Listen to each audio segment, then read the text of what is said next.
The controls for this are the pump on the side of the backpack, and when you're using the air gun, once you turn on the pump, it starts spraying.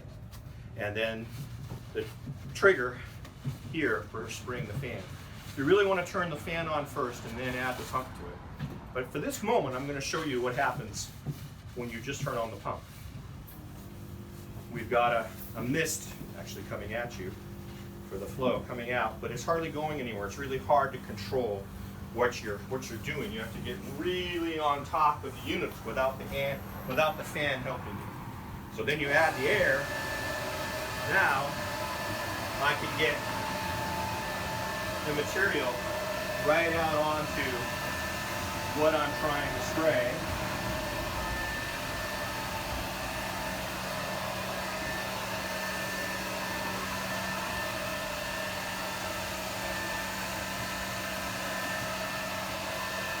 Turn off the pump, turn off the fan, and if you come up here, you'll see that we've got a material on here.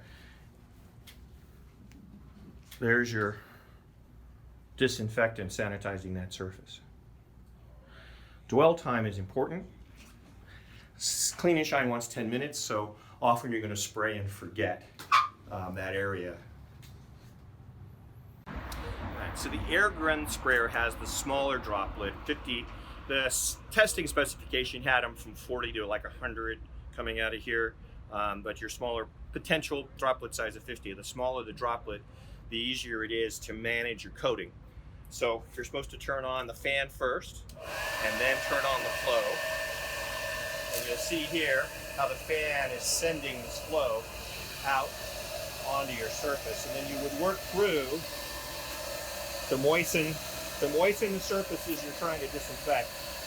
Probably won't disinfect too many floors unless you're in a hospital. But arm, and tear back, work your way through the wear area.